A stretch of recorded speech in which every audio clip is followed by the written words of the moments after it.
আমি কোনো জাতিকে ধ্বংস করলে কি তারা আমার পাল্টা বিচার করতে পারে? এই ভয় আমি করি না, এরকম কোনো আশঙ্কা আমার মধ্যে নেই। আমি তোমাদের চেয়ে শক্তিশালী জাতিকে সৃষ্টি করেছি, ধ্বংস করেছি। লাম ইউখলাক মিসলুহা ফিল বিলাদ, পৃথিবীতে আমি তাদের মতো শক্তিশালী কোনো জাতি সৃষ্টি করিনি। যারা ছিল আদ, যারা ছিল সামুদ, যারা ছিল ফিরআউন, কত শক্তিশালী জাতি ছিল তারা।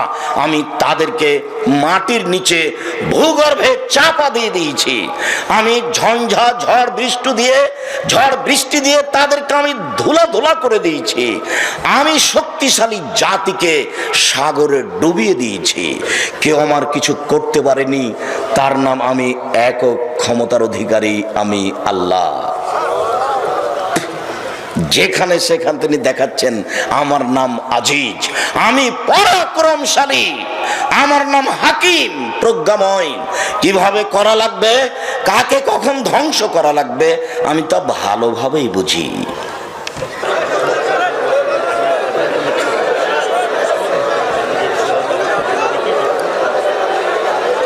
আসসালামু আলাইকুম ওয়া রাহমাতুল্লাহ।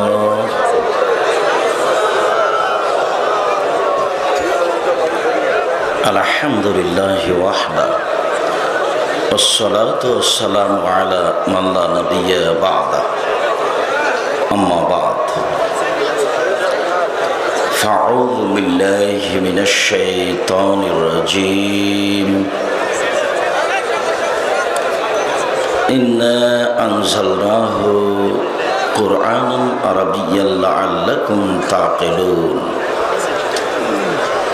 عن ابي موسى الاشعري رضي الله تعالى عنه قال قال رسول الله صلى الله عليه وسلم القرآن حجة لك وعليك الى آخر الحديث رواه البخاري ومسلم. عن عثمان رضي الله تعالى عنه قال قال رسول الله صلى الله عليه وسلم خيركم من تعلم القرآن وعلمه رواه البخاري. عن عائشة رضي الله تعالى عنها قالت قال رسول الله صلى الله عليه وسلم الماهر بالقرآن ما سفرت الكرام البررة والذي يقرأه ويتتأتأ فيه وهو شاق عليه লাহু আজরান, রাহুল বুখারী মুসলিম। সম্মানিত উপস্থিতি, প্রশংসা আল্লাহর জন্য, শান্তি অবতীর্ণ হোক আল্লাহর রাসূলের উপর সাল্লাল্লাহু আলাইহি ওয়াসাল্লাম। আজকের দিনই বৈঠকে সংক্ষিপ্ত সময়ে বক্তব্যের বিষয় কোরআন তেলাওয়াত। কোরআন তেলাওয়াত সম্পর্কে গুরুত্বপূর্ণ সংক্ষিপ্ত তথ্যবহল বিবরণের চেষ্টা করব ইনশাআল্লাহুল আজিজ। সম্মানিত উপস্থিতি, কোরআন মাজিদ একটি বিশাল গ্রন্থ। কোরআন মাজিদে আসলে কি রয়েছে? এত বড় বিশাল গ্রন্থের সংক্ষিপ্ত 2-1 মিনিটে আমরা তার আলোচনা পেশ করে তেলাওয়াত সম্পর্কে আমরা কিছু গুরুত্বপূর্ণ কথা বলবো ইনশাআল্লাহুল আজিজ। সম্মানিত উপস্থিতি, আপনাদেরকে আমরা আবারও অনুরোধ জানাচ্ছি, আপনারা যে যেখানে আছেন আপনাদের চলাচল বন্ধ করে, কথাবার্তা বন্ধ করে গুরুত্বপূর্ণ আলোচনা শোনার জন্য জোরালো প্রস্তুতি গ্রহণ করুন। আমাদের দেখতে পান আর না পান, আমাদের কথা শোনার ও মূল্যায়ন করার চেষ্টা করুন। আমি আপনাকে সাধারণত যে কথা বলে থাকি সেটা হচ্ছে আপনার উপকারের জন্যই এসেছি, কাজেই দয়া করে আপনি নিজেকে মূল্যায়ন করুন। আজকের জন্য আপনি ধৈর্যের পরিচয় দিয়ে কিছু সময়ের জন্য গুরুত্বপূর্ণ আলোচনা শোনার চেষ্টা করুন। আপনার কিছু না কিছু উপকার করব ইনশাআল্লাহ। কোরআন শব্দটি কি বিশেষ্য নাম না মাসদার কেন্দ্রমূল। শব্দটি বিশেষ্য নামও হতে পারে, মাসদার কেন্দ্রমূল হতে পারে। কোরআন শব্দটি কাপ রা নুন থেকে নির্গত না কাপ রা হামজা থেকে নির্গত? শব্দটি যদি কাপ রা নুন থেকে নির্গত হয় তাহলে অর্থ হলো মিলানো। একটি সূরা আরেকটি সূরার সাথে, একটি আয়াত আর একটি আয়াতের সাথে মিলে আছে, কাজেই তার নাম কোরআন এবং কাপ রা নুন থেকে নির্গত ঠিক আছে। শব্দটি যদি কাপ রা হামজা থেকে নির্গত হয় তাহলে মাকরুন অর্থে পঠিত, যা পড়া হয়। কোরআন কাকে বলে? আল্লাহ তাআলার পক্ষ থেকে জিবরাইল আলাইহিস সালামের মাধ্যমে আমাদের নবী করিম সাল্লাল্লাহু আলাইহি সাল্লামের উপরে সুদীর্ঘ 23 বছরে যা অবতীর্ণ করা হয়েছে তার নাম কোরআন। সময়ের গতিতে ধারাবাহিকভাবে আল্লাহ তাআলার পক্ষ থেকে আমাদের নবী মুহাম্মদ সাল্লাল্লাহু আলাইহি সাল্লামের উপরে যা অবতীর্ণ করা হয়েছে তাকে কোরআন বলা হয়। কোরআনের প্রায় 55টি নাম রয়েছে, যেমন মাজিদ, হাকিম, করিম, হুদা, রাহমা, ফুরকান। এইভাবে প্রায় 55টি নাম রয়েছে, তবে শরীফ তার মধ্যে পড়েনি। আশ্চর্য হলেও সত্য, তবুও কোরআনের গায়ে লেখা আছে কোরআন শরীফ। আমরা কোনোদিন কোরআন শরীফ বলি না। শুধু বলি না নয়, আমি আব্দুর রাজ্জাক বিন ইউসুফ প্রায় 25-30 বছর থেকে বলে আসছি যে কিয়ামত পর্যন্ত কেউ কোনোদিন কোরআনের নাম শরীফ এর প্রমাণ পেশ করতে পারবে না। এটা এমনিতেই চলছে। যেহেতু ধর্ম সৌদি আরব থেকে বের হয়ে ইরাকে ঢুকেছে, ইরাক থেকে বের হয়ে ইরানে ঢুকেছে, ইরান থেকে বের হয়ে পাক ভারতে এসেছে, আস্তে আস্তে অনেক অংশ উল্টে গেছে। আর যারা নিয়ে এসেছেন তারা ছিলেন তরিকাপন্থী, যাদের হাতে এই ইসলাম পাক ভারতের মাটিতে লালিত পালিত হয়েছে তারা ছিলেন মোগল। তারাও বিকৃত ধর্মের অধিকারী ছিলেন। তারা চলে গেলে এই দেশে ক্ষমতা প্রয়োগ করে ইংরেজ 190 বছর। তখনও অবস্থা তাই ছিল।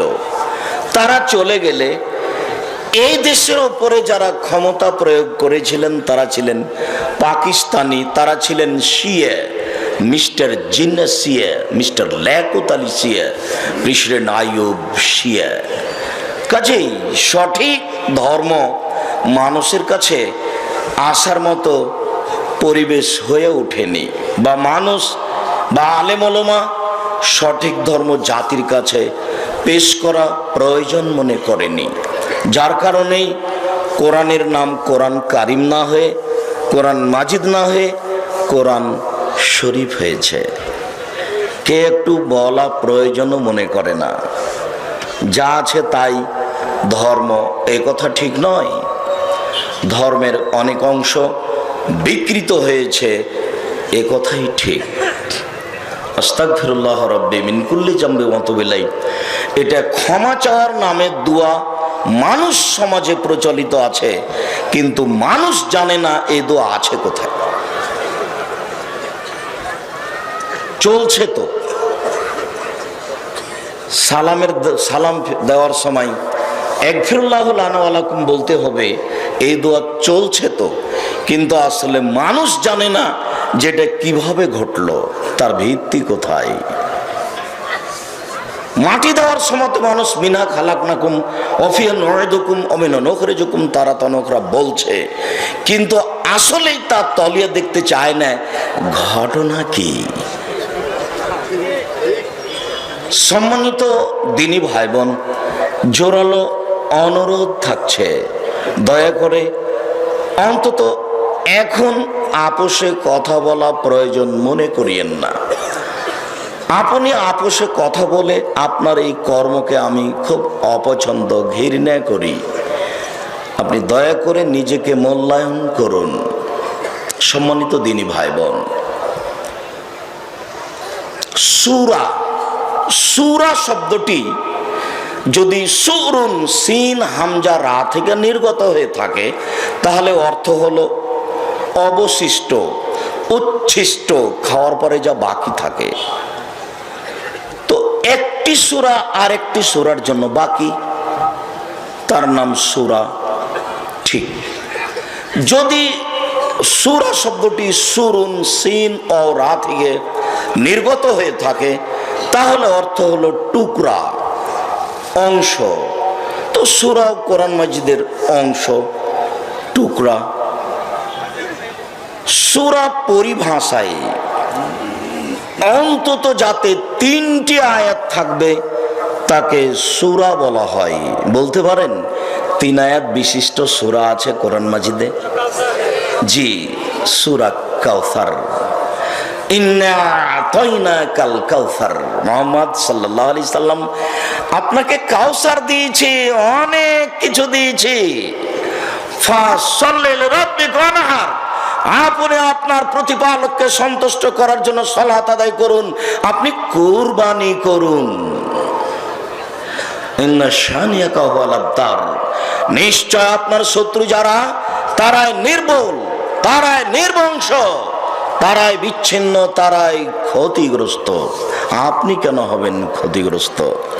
3 আয়াত বিশিষ্ট সূরাটি হচ্ছে সূরা কাউসার। আয়াত, আয়াত শব্দের অর্থ হচ্ছে চিহ্ন। একটি আয়াত থেকে আরেকটি আয়াতকে পৃথক করার জন্য যে গোলাকার চিহ্ন ব্যবহার করা হয় তাকে বলা হয় আয়াত।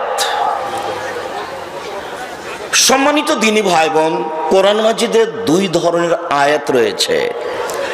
একগুলির নাম মুহকাম, স্পষ্ট, নগদ অর্থ। কুল, হে নবী আপনি বলুন, কুল আল্লাহু আহাদ, আল্লাহ একক, আল্লাহ সামাদ, আল্লাহ নিরপেক্ষ, মুখাপেক্ষহীন। লাম ইয়ালিদ, তিনি কাউকে জন্ম দেননি। ওয়ালাম ইউলাদ, তিনি কারো থেকে জন্ম নেননি। ওয়ালাম ইয়াকুন লাহু কুফুয়ান আহাদ, তার সমকক্ষ কেউ নেই।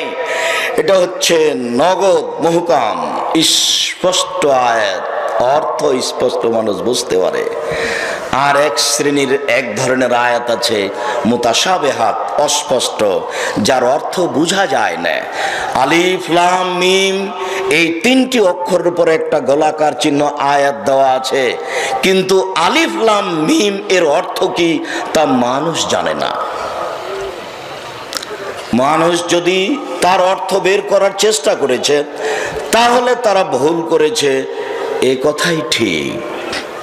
যারা ভুল অর্থ করেছে তারা বলেছে আলিফ মানে আল্লাহ, লাম মানে জিব্রাইল, মিম মানে মোহাম্মদ। এ অর্থ নেহায়াত অন্যায় হয়েছে করা। সম্মানিত দিনী ভাই বোন, যেমন ইয়াসিন, এরপরে একটা চিহ্ন রয়েছে, আসলে এর অর্থ কি তা মানুষ জানে না। তহা, এরপরে একটা আয়াত চিহ্ন দেওয়া আছে, এর অর্থ কি তা মানুষ জানে না। কোরআনের আয়াত 2 ভাগে বিভক্ত, একগুলি মুহকাম আর একগুলি হচ্ছে মুতাশাবিহ। এই বিশাল কোরআন মাজিদে আছে কি? এটা কোরআন মাজিদ নিয়ে আসনি কেন তোমরা? এই বিশাল কোরআন মাজিদে আছে কি? বিশাল কোরআন মাজিদে মূলত 3টি পয়েন্ট। তার একটি হচ্ছে ক্ষমতা, শুধু ক্ষমতা। যেখানে সেখানে পাতায় পাতায় আল্লাহ বলছেন আসমানের মালিক আল্লাহ, জমিনের মালিক আল্লাহ। যেখানে সেখানে বলছেন নমুনাবিহীন আমি আকাশ সৃষ্টি করেছি, কারো আকাশ দেখে আমি আকাশ তৈরি করিনি। নমুনাবিহীন আমি জমিন সৃষ্টি করেছি, কারো জমিন বানানো দেখে আমি এই জমিন সৃষ্টি করিনি। কে পারে আকাশ তৈরি করতে, কে পারে জমিন তৈরি করতে, তার এমন ক্ষমতা আছে। আল্লাহ তাআলা নিজের ক্ষমতা পৃথিবীর মানুষের কাছে, জিনের কাছে পেশ করো তো কথায় কথায় আকাশ আর জমিনকে তিনি ব্যবহার করেছেন। পারে কি কেউ আকাশ বানাতে? পারে কি কেউ জমিন বানাতে? পৃথিবীর জিন ইনসানের কোন লাগালের ভিতরে আছে কি? কে মালিক আকাশের, কে মালিক জমিনের? ক্ষমতা দেখাতে গিয়ে দেখিয়েছেন আকাশ আর জমিন। ক্ষমতা দেখাতে গিয়ে দেখিয়েছেন চন্দ্র সূর্য কিভাবে আসে, কিভাবে যায়, কিভাবে আসে, কিভাবে যায়। কে ঠেকাতে পারে তাকে? কে বানালো তাকে? কিভাবে চলে সূর্য চন্দ্র? নিজের ক্ষমতা দেখাতে গিয়ে পাতায় পাতায়, স্থানে স্থানে পেশ করেছেন চন্দ্র সূর্যের কথা। নিজের ক্ষমতা দেখাতে গিয়ে দেখিয়েছেন রাত দিনের আসা যাওয়া, কিভাবে আসে রাত, কিভাবে আসে দিন, কিভাবে চলে যায় রাত, কিভাবে চলে যায় দিন। কেউ কেন ঠেকাতে পারে না? কারো কথাতে চলে না কেন? কেউ কেন নিজের মতো চালাতে পারে না? কে পারে? যে পারে তিনি হচ্ছেন আল্লাহ। যিনি পারেন চালাতে তিনি হচ্ছেন আল্লাহ। রাত দিনকে দেখিয়ে দেখিয়েছেন আমার ক্ষমতা আছে। এই কাজ পৃথিবীর কোনো মানুষ, কোনো জিন করতে পারে না। নিজের ক্ষমতা দেখাতে গিয়ে দেখিয়েছেন যে জমিনে কোনো ঘাস পাতা ছিল না, আকাশ থেকে বৃষ্টি বর্ষণ করেছি, একেবারে অনাবাদ জমিতে ঘাস উৎপাদন করেছি, অনাবাদ জমিতে শস্য উৎপাদন করেছি। কে পারে ঘাস উৎপাদন করতে? কে পারে জমিনে শস্য উৎপাদন করতে? পৃথিবীর মানুষ শুনে রেখো, যে জমিনে কিছুই ছিল না সেখানে পানি দিয়ে যদি আমি ঘাস গজাতে পারি, তাহলে তুমি হাড় হাড্ডি তোমার মিশে গেছে, কিছুই যদি না থাকে তবু আমি তোমাকে পুনরায় সৃষ্টি করতে পারি। তোমার আগের সৃষ্টির চেয়ে পরের সৃষ্টি জটিল নয়। কেন তুমি বুঝলে যে আমি মাটিতে যখন গলে যাব, কিছুই থাকবে না, তখন আমাকে কি আল্লাহ বানাতে পারবে? এটা তুমি কেন বুঝলে? আমি অনাবাদ জমিতে বৃষ্টি দিয়ে যদি ঘাস গজাতে পারি, তাহলে তোমাকেও আমি পুনরায় মানুষ বানাতে পারি। আর যেদিন আমি তোমাকে তৈরি করেছি সেদিন আমি নমুনা ছাড়াই তৈরি করেছি। তোমার চোখ কোথায় দিতে হবে, নাক কোথায় দিতে হবে, হাত কোথায় দিতে হবে আমি কারো দেখে বানাইনি। আমি নিজে নিজেই তৈরি করেছি এবং কোটি কোটি মানুষ কেউ কারো সাথে মিলাতে পারবে না। সবাই ভিন্ন ভিন্ন ধরনের রূপ চেহারা নিয়ে দুনিয়াতে এসেছে, এটা আমি পারি, পৃথিবীর কেউ পারে না। ক্ষমতা দেখাতে গিয়ে তিনি বলেছেন, তোমরা ইতিহাস পড়ে দেখতে পারো, আমি নূহ আলাইহিস সালামের সম্প্রদায়কে ধ্বংস করে দিয়েছি, আমি আদ জাতিকে ধ্বংস করে দিয়েছি, সমুদ জাতিকে আমি ধ্বংস করে দিয়েছি। কোন শক্তিশালী জাতিকে ধ্বংস করতে আমি ভয় করি না। ওলা একা ভোগ বাহা, তারা কি আমার বিচার করবে? আমি কোনো জাতিকে ধ্বংস করলে কি তারা আমার পাল্টা বিচার করতে পারে? এই ভয় আমি করি না। এরকম কোনো আশঙ্কা আমার মধ্যে নেই। আমি তোমাদের চেয়ে শক্তিশালী জাতিকে সৃষ্টি করেছি, ধ্বংস করেছি। লাম ইউখলাক মিসলুহা ফিল বিলাদ, পৃথিবীতে আমি তাদের মতো শক্তিশালী কোনো জাতি সৃষ্টি করিনি। যারা ছিল আদ, যারা ছিল সামুদ, যারা ছিল ফিরআউন, কত শক্তিশালী জাতি ছিল তারা। আমি তাদেরকে মাটির নিচে ভূগর্ভে চাপা দিয়ে দিয়েছি। আমি ঝঞ্ঝা ঝড় বৃষ্টি দিয়ে তাদেরকে আমি ধুলা ধুলা করে দিয়েছি। আমি শক্তিশালী জাতিকে সাগরে ডুবিয়ে দিয়েছি। কেউ আমার কিছু করতে পারেনি। তার নাম আমি একক ক্ষমতার অধিকারী, আমি আল্লাহ।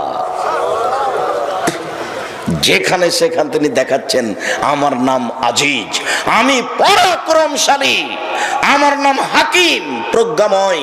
কিভাবে করা লাগবে, কাকে কখন ধ্বংস করা লাগবে আমি তা ভালোভাবেই বুঝি।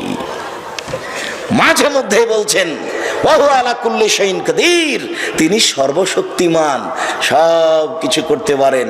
ইন্নাকা আলা কুল্লি শাইইন কাদির, তুমি তো সর্বশক্তিমান, তুমি সব কিছু করতে পারো, তুমি পরাক্রমশালী, তুমি আজিজ, তোমাকে কেউ ঠেকাতে পারে না। পুরো কোরআন নিজের ক্ষমতা দিয়ে ভরে ফেলে দিয়েছে। এর পরে যেটা দেখিয়েছেন সেটা হলো তিনি বলছেন আমার নাম গফুর, আমি ক্ষমা করতে পারি। আমার নাম রাহিম, আমি দয়া করতে পারি। আমার নাম গফফার, আমি খুব বেশি বেশি ক্ষমা করতে পারি। আমার নাম রাউফ, আমি প্রেমময়, মানুষ একটু কিছু বললে আমি তার দিকে লাভ দিয়ে যাই। ও যত আগে আসে আমার দিকে, আমি তার চেয়ে বেশি আগিয়ে যেতে পারি, যাই আমি। আমার নাম অদুদ, আমি হচ্ছি প্রেমময়। আমার নাম রাউফ, আমার নাম অদুদ, আমার নাম রাহিম, আমার নাম রহমান, আমার নাম গফুর, আমার নাম গফফার। পুরো কোরআন মাজিদকে পাতায় পাতায়, পৃষ্ঠে পৃষ্ঠে, লাইনে লাইনে তিনি গাফুর আর গাফফার আর রাহিম আর রহমান দিয়ে ভরে ফেলেছে। জাতি বড় নেমুখ হারাম কেউ একদিন পড়া বোঝা প্রয়োজন মনে করে না। যারা কিছু পড়েছে তারা বড় চাকরি করে, বউ নিয়ে আনন্দে খায়, দিন কাটায়, কোনোদিন একটু পড়া প্রয়োজন মনে করে না। সুন্দর করে বাড়িতে সাজিয়ে রেখেছে, কত প্রয়োজনীয় জিনিস তা নিজেও জানে না। তবে মনে করে কোরআন মাজিদ মানে সম্মান করা লাগে, তাই কাপড় দিয়ে জড়িয়ে সাজিয়ে উঠিয়ে রেখেছে। তা তার কত প্রয়োজনীয় তার জানা নেই।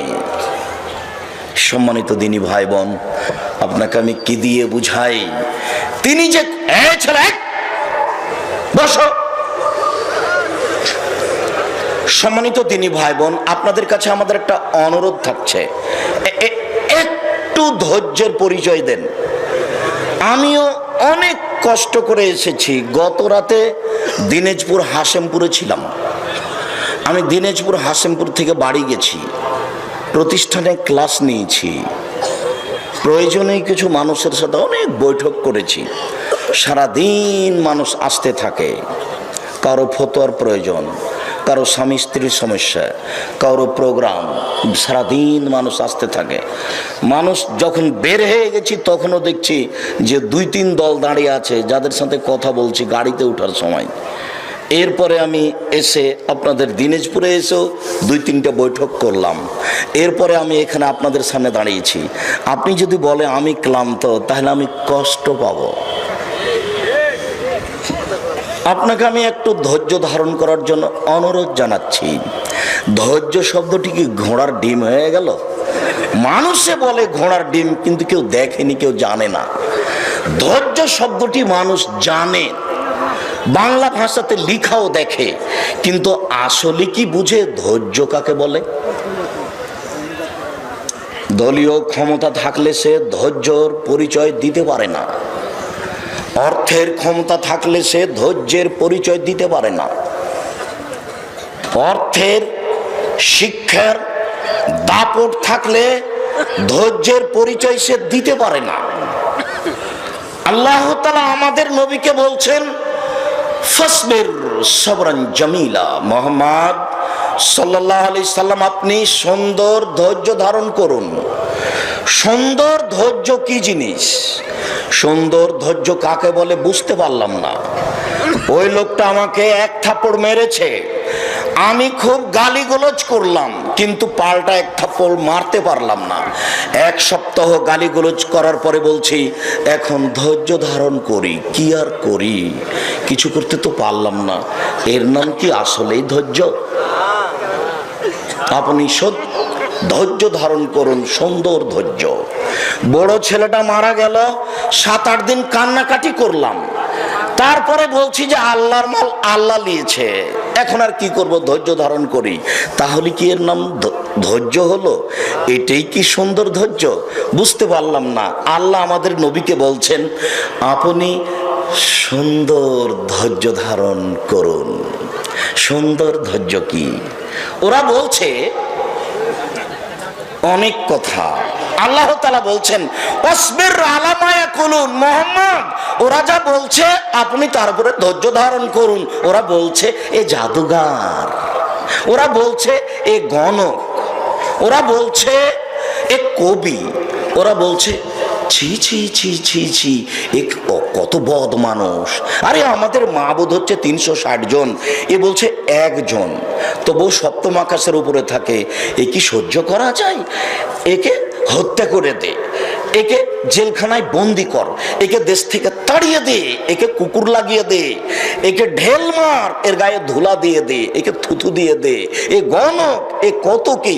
আল্লাহ তাআলা বলছেন ওরা যা বলে ওরা আপনি ধৈর্য ধারণ করুন। আল্লাহর কি ঠেকা বেঁধেছে? আল্লাহ কাউকে একটু টিপে দিতে পারেন না? উনি সর্বশক্তিমান। কিন্তু আমার আপনার গতি অনুপাতে আল্লাহ চলেন না। তার নামও রাহিম, তার নামও সাবের। যারা ধৈর্যশীল তার সাথে আল্লাহ আছেন। আপনার ভিতরে কোনোদিন ধৈর্যের পরিচয় দেখতে পেলাম না।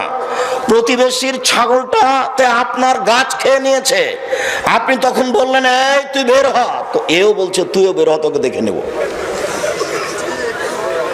দুইজনই মনে হচ্ছে পশু। ঢাকা চিড়িয়াখানায় আছে হায়ানা, দুইজনেরই চরিত্র হায়ানার মতো হয়ে আছে। দল করলে পার্টি করলে আরো চরিত্র থাকে না। একজন আর একজনের বিরুদ্ধে কথা না বললে দিন কাটে না, ভেতরটা ঠান্ডা হয় না। গালি না দিলে একটু মনটা তৃপ্তি আসে না। গালি দিলে, বদনাম করলে, নিন্দা করলে নিজে একটু শান্তি পায় মনে করে। ও বুঝে না ধৈর্য কাকে বলে। শুনুন, জেমাদিনে সালাবা কবিরাজ শুনেছে মোহাম্মদ পাগল হয়েছে। আল্লাহ বলছেন ওমা সাহাবাকুম বিমাজনুন, তোমাদের সাথে যে মোহাম্মদ, এই মোহাম্মদ পাগল নয়। তোমাদের বাড়িতে জন্ম নিয়েছে, তোমাদের বাড়িতে খেয়ে মানুষ হয়েছে, তোমাদের বাড়িতে ছাগল চড়িয়েছে, তোমাদের বাড়িতে আজকে নবী বলে নিজেকে ঘোষণা করেছে। এ পাগল নয়। সবাই বলছে পাগল, ছি ছি ছি ছি ছি, একে তাড়িয়ে দে। যে মাদিন সালামা পাগলামি ভালো করতে পারে। শোনেন শোনেন শোনেন, আপনাদের এলাকায় নাকি মোহাম্মদ লোকটা পাগল হয়েছে, তাকে নাকি জিনে ধরেছে, তাকে নাকি ওপরিতে ধরেছে। জি, আমাদের মোহাম্মদকে জিনে ধরেছে, ওকে ওপরিতে ধরেছে, ও পাগল হয়েছে। ওই যে ওই যে ওই যে ওই যে ওই যে মোহাম্মদ।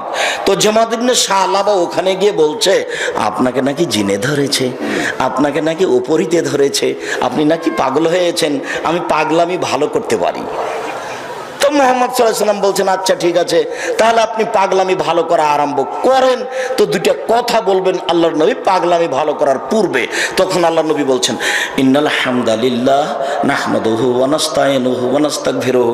এটা শেষ পর্যন্ত পড়তেই কবিরাজ বলছেন ইকরা মারাতান উখরা, পড়েন তো কি পড়লেন, আবার পড়েন তো কি পড়লেন, আল্লাহুস সামাদ। আরে কত কবির কথা শুনেছি, এরকম কথা শুনিনি।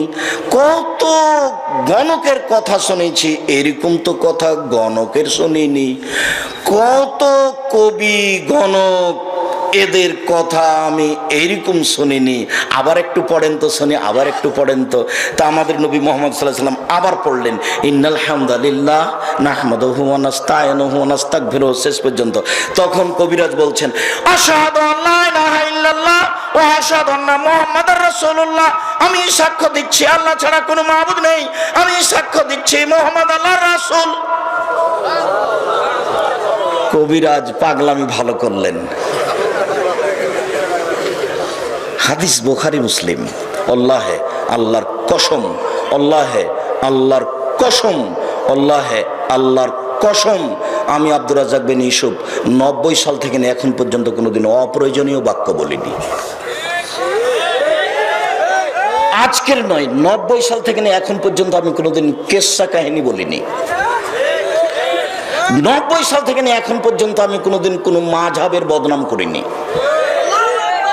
90 সাল থেকে এখন পর্যন্ত আমি কোনো মানুষকে সামনে রেখে কারণ নিন্দা করে আমি কোনোদিন কথা বলিনি। আমি বলেছি 95% জন বক্তা মিথ্যুক, তবে আমি বলিনি ইনি মিথ্যুক, এ কথা আমি বলিনি। 98% জন মুফাসসির মিথ্যুক আমি বলেছি, তবে বলিনি ইনি মিথ্যুক, এই কথা আমি বলিনি। আল্লাহর কসম, আমি জাতিকে ফাঁকি দিতে আসিনি, আজকেও দেব না। আমি কোনোদিন অপ্রয়োজনীয় কথা বলি না। আপনাকে আমি একটু ধৈর্য ধারণ করার জন্য অনুরোধ জানাচ্ছি, একটু ধৈর্যের পরিচয় দেন। ওই আয়াতটা নিজের মধ্যে কাজে লাগাবেন। আল্লাহ তাআলা বলছেন, পরহেজগার মানুষের জন্য আমি জান্নাত প্রস্তুত করেছি। তখন আবার বলছেন পরহেজগার কে? আল্লাযীনা ইউনফিকুনা ফিস সাররাই ওয়াদ যাররাই ওয়াল কাযিমিনাল গায়জ ওয়াল আফিনা আনিন নাস। টাকা থাকলেও দান করে, না থাকলেও দান করেছি। বেশি আছে বেশি দেয়, কম আছে কম দেয়। 2 ওয়াল কাযিমিনাল গায়জ, রাগকে থামাতে পারে। লবণ বেশি হয়েছে, বউকে গালি দেয় না, মারা তো বহু দূরের কথা। আব্দুর রাজ্জাক সাহেব উঠেছেন, এই কথাটা আমাকে খারাপ লাগলো, তখন লাভ দিয়ে উঠলো না। আপনি যতই বলেন আমাকে, আমি কোনো বক্তার বিরুদ্ধে বাক্য বের করিনি, করব না। এক বালতি গাভীর পেশাবে কাপড় ভিজিয়ে সালাত হবে হবে না, সে আমার কথা ইউটিউবে আছে। কেউ যদি অল্প বের করে কিছু করতে চায়, আমাকে তার পিছনে পড়তে হবে না। আমি কোনোদিন তার পিছনে কোনো বাক্য বলিনি। কত মানুষ আমাকে অনুরোধ করেছে, আমি বলছি আমার বক্তব্যের বিরুদ্ধে কেউ কথা বলেছে, আমাকে তার বিরুদ্ধে কথা বলতে হবে, এইটুকু আমি প্রয়োজন মনে করিনি। আমার জীবনে আমি কোনোদিন অপ্রয়োজনীয় বাক্য বলিনি। আমি দিনাজপুর এই মাঠে আসলে এক শ্রেণীর মানুষ মনে করবে আব্দুর রাজ্জাক সাহেব না জানি কি বলেন, না জানি কি বলবো, মানে কিছুই না, শুধুমাত্র আপনার কল্যাণের জন্যই বলবো। আমি কোরআন হাদিসের অনুবাদ ছাড়া সহজে কোনো কথা বলেছি তো আমার জানা নেই। শুধু তাই নয়, দিন প্রচার করতে এসে আপনাকে এই কথা বলেছি। 90 সাল থেকে এখন পর্যন্ত কেউ যদি প্রমাণ করতে পারে আব্দুর রাজ্জাক বিন ইউসুফ একদিন পথ খরচ পাথেও চেয়েছে, এটা প্রমাণ হয়ে গেলে আমি জাতির সামনে বক্তব্য দেব না। দিনাজপুর থেকে আমি চলে গেছি, তারা পরীক্ষা করে দেখেছে যে কি বলেন, 1 টাকাও দেয়নি। দিনাজপুর থেকে আমি রাজশাহী চলে গেছি, পরীক্ষা করে দেখেছে কি বলে, আমি আব্দুর রাজ্জাক বিন ইউসুফ বলিনি, বলার আমি প্রয়োজন মনে করি না। আপনি আমাকে সাধারণ কথা দিয়ে ভাসিয়ে দেওয়ার চেষ্টা করিয়েন না, আপনাকে আমি অনেক ভালোবাসি। আমি আপনার জন্য এসেছি, আমার আড়ে আমার উপরে খারাপ মন্তব্য করিয়েন না। আপনার পা পিছলে যাবে, আপনার ক্ষতি হবে। আপনাকে আমি চিনলাম না, না জেনে আপনি আমার বিরুদ্ধে মন্তব্য করলেন, অথচ ওই মন্তব্যের হকদার আমি নই। জাতির যদি রাস্তাঘাট করে দিতে না পারি, জাতির যদি স্কুল কলেজ করে দিতে না পারি, জাতিকে চূড়ান্ত সঠিক ধর্ম দিতে পারবো ইনশাআল্লাহ। ধর্মের ব্যাপারে জাতিকে ফাঁকি দিয়ে পরকাল হারাতে রাজি নই। এই পথ আমি কোনোদিন অবলম্বন করিনি, করব না। বরং আপনাকে আমি অনুরোধ জানিয়েছি যে ধর্মের নামে সত্য মিথ্যা আছে, আপনি একটু বিবেচনা করুন। আমি বলেছি সাদ্দাদের কাহিনী মিথ্যা, এমন কোন মায়ের বেটা আছে তার প্রমাণ দিতে পারে? আমি 6 মাস সময় দিয়েছি, ঘটনা কোথায় আছে? আরে সত্য মিথ্যা পরে, আগে প্রমাণ করতে হবে ঘটনা কোথায় আছে। কেউ একটু বলে না কেন যে আব্দুর রাজ্জাক সাহেব এই দেখেন আছে? কে একটু বলে না কেন? বলার সাহসটা কোথায়? কোরআন মাজিদের শেষ পৃষ্ঠায় 1 লাইনে হেডলাইন লেখা আছে, দোয়া ও খাতমিল কোরআন। 1 পৃষ্ঠা যাবত আমি বলেছি একটি বাক্য আল্লাহ রাসূলের নয়, মানুষের বানানো দোয়া। কিয়ামত পর্যন্ত সময় থাকলো, যদি কোনোদিন এই দোয়া সঠিক বলে প্রমাণ হয়, আমি আব্দুর রাজ্জাক বিন ইউসুফ সেদিন থেকে আর জাতির সামনে আসবো না। সাধারণভাবে কোনো কথা আমি জাতির সামনে পেশ করিনি, জাতিকে আমি ফাঁকি দিতে চাইনি। বইয়ের নাম মুকসাদুল মুমিনিন, হেডলাইন হচ্ছে যে অবিবাহিত ছেলে মেয়ের পড়া নিষেধ, এটাই হেডলাইন। যে দেখে সেই পড়ে, যে দেখে সেই পড়ে। কিরে ঘটনা কি? অবিবাহিত ছেলে মেয়ের পড়া নিষেধ, এই কথা কেন? এখন দেখে যে লেখা আছে ভরা পেটে স্ত্রী মিলন হলে ছেলে ভ্যাংচা হয়, সফরের পূর্বে স্ত্রী মিলন হলে ছেলে টেরা হয়, চন্দ্র গ্রহণের সময় স্ত্রী মিলন হলে ছেলে কানা হয়, সূর্য গ্রহণের সময় স্ত্রী মিলন হলে ছেলে খোড়া হয়। আল্লাহর কসম, একটি বাক্য রাসূলের নয়। শুনুন, শুধু তাই নয়, পুরো আলোচনাটা কোরআন মাজিদের সরাসরি বিরোধী। কোরআন মাজিদে আল্লাহ তাআলা বলেন, নিসাউকুম হারফুল লাকুম ফাতু হারসাকুম। পৃথিবীর মানুষ তোমাদের স্ত্রী, তোমাদের জমি। পৃথিবীর মানুষ তোমাদের স্ত্রী, তোমাদের ক্ষেত। তোমরা তোমাদের জমিতে, তোমাদের খেতে আসো তোমাদের ইচ্ছা মতো। ভরা পেটেই কি, খালি পেটেই কি, সফরের পূর্বেই কি, চন্দ্রগ্রহণ লাগলেই কি আর না লাগলেই কি। এই কথা আল্লাহ তাআলা বলেন। শুনুন, আপনাকে আমি একটু ধৈর্য ধারণ করার জন্য অনুরোধ জানাচ্ছি। সম্মানিত দিনী ভাই বোন, কম পয়সা দান করে, বেশি পয়সা দান করে, আমি তার জন্য জান্নাত প্রস্তুত করেছি। 2, রাগকে থামাতে পারে। লাইসা সাদিদু বিশুরা, আছাড় দিয়ে ফেলে দিতে পারলে মানুষ শক্তিশালী হয় না। আল্লাহ নবী বলছেন, আল্লাযী ইয়ামলিকু নাফসাহু ইনদাল গাযাবে, রাগের সময় যে নিজেকে থামাতে পারে তার নাম শক্তিশালী। হাদিস বুখারী মুসলিম। খুব রাগ, অধীনস্থ লোকটাকে মনে হচ্ছে একবারে থেতলে দি, পা দিয়ে ডলে দি। এরকম সময়ে যে নিজেকে থামাতে পারে, আমি আল্লাহ তার জন্য জান্নাত প্রস্তুত করেছি। মানুষকে যে মাফ করতে পারে। অধীনস্থ ছেলেটা, আহমদ জি কোথায় গেছিলি? আহমদ জি নেই, আহমদ জি, আহমদ নেই। অনেকক্ষণ পরে, জি কোথায় গেছিলি? ভুল হয়েছে। তো দাঁত ভেঙে দেবো, ভুল আবার কি? যখন ভুল হয়েছে বলেছে, তখন আর কোনো বাক্য ব্যবহার করিয়েন না। ওর ভুলটাই তাকে চলতে দেন। মানুষ কোরআন মাজিদ পড়ে না, যারা তাফসির মাহফিল করাই যারা, তারাও বুঝতে পারেনি কি জিনিস, আর যারা করে তারাও বুঝতে পারেনি কি জিনিস। মহান আল্লাহ বলেন, পৃথিবীর মানুষ, তোমরা মানুষকে মাফ করতে শিখো, আমি আল্লাহ তোমাদের জন্য জান্নাত প্রস্তুত করেছি। 3 শ্রেণীর মানুষের জন্য আমি জান্নাত প্রস্তুত করেছি। 1, দান করে যে। 2, রাগকে থামাতে পারে যে। 3, মানুষকে মাফ করতে পারে যে। একটু ধৈর্যের পরিচয় দিয়ে কথা শোনার চেষ্টা করুন। আমাদের পক্ষ থেকে জোরালো অনুরোধ রইল। সম্মানিত দিনী ভাই বোন, কোরআন মাজিদে শেষের যেটুকু কথা আছে সেটুকু হলো কিছু বিধান।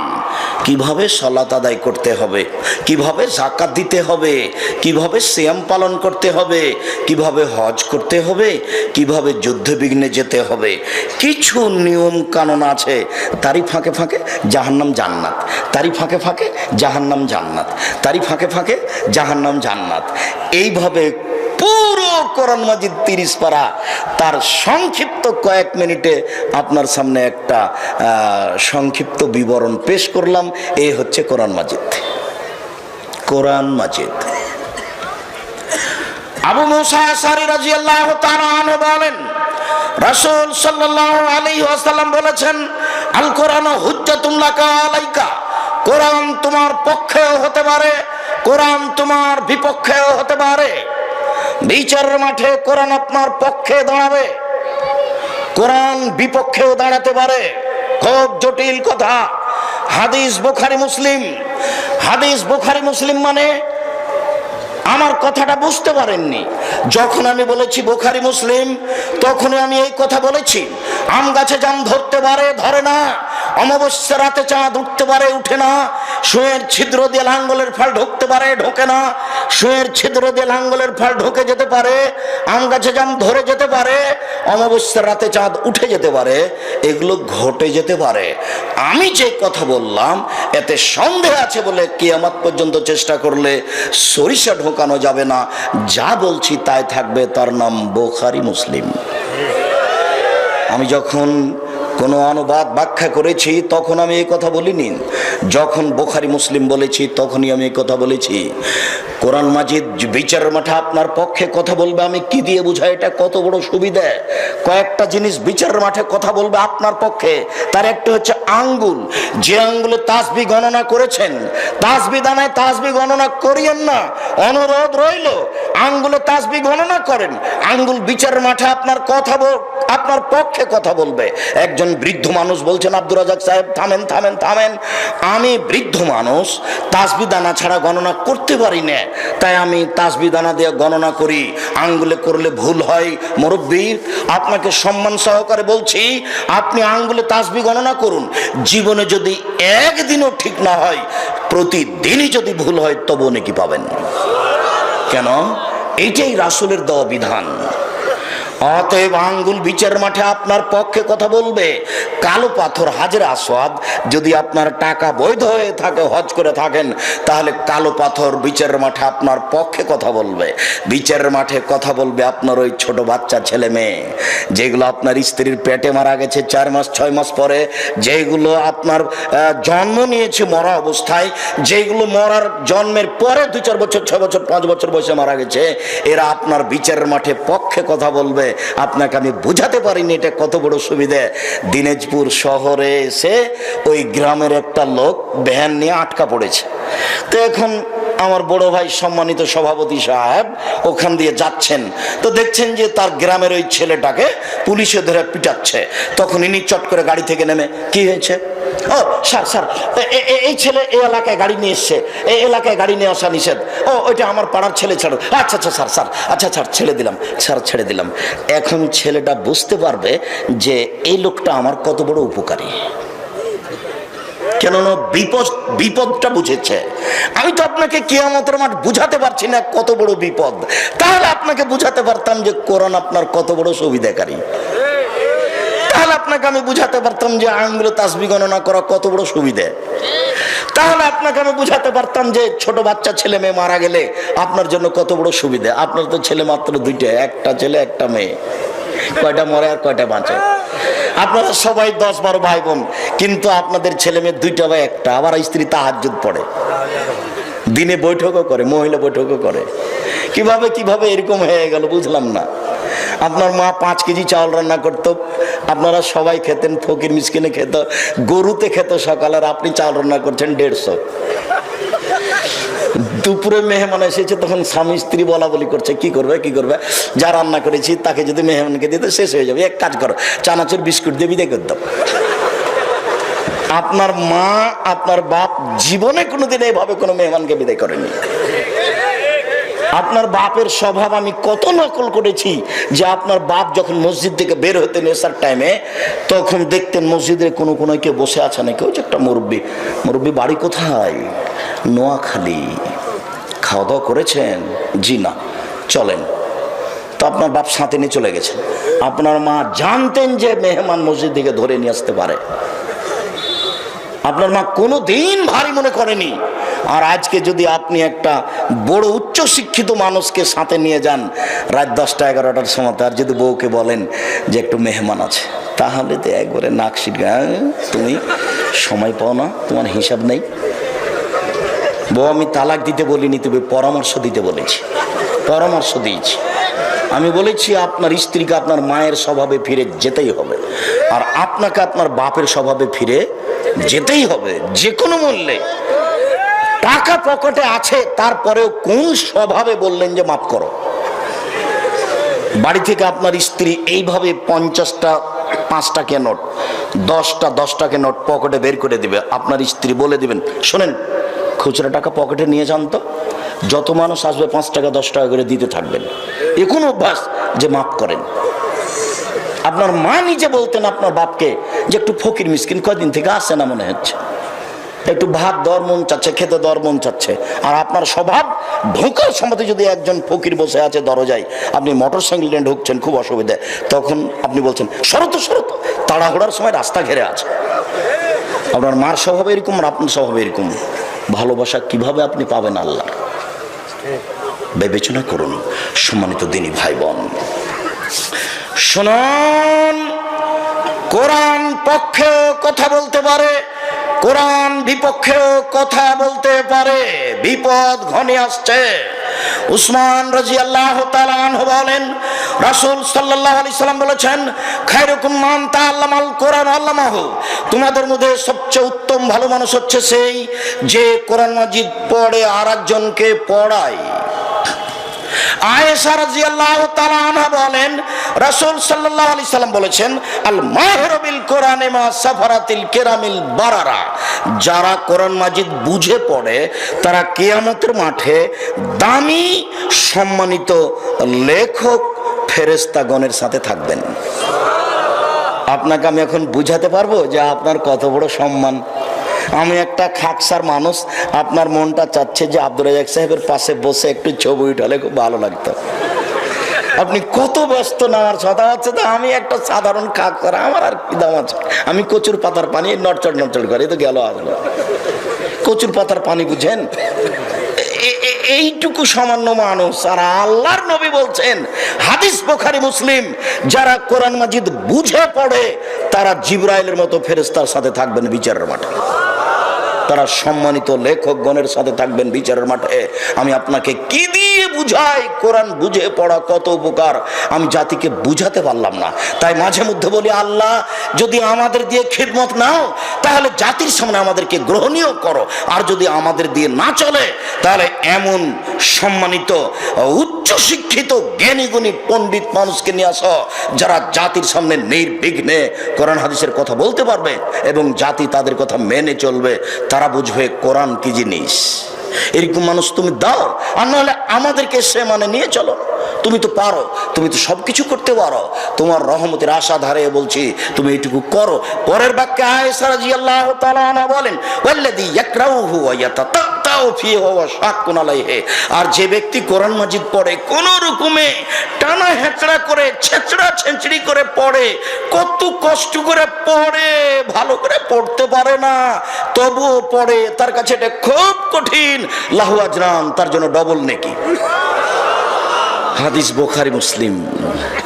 জনৈক হাফেজ ইমাম আপনাদের গ্রামে গেছেন ফুফুর বাড়ি বেড়াতে, তো আপনাদের গ্রামের ইমামটা ভালো করে কোরআন মাজিদ পড়তে পারে না, কোন রকম করে ইমামতি করেছে মাগরিবের সলাতে।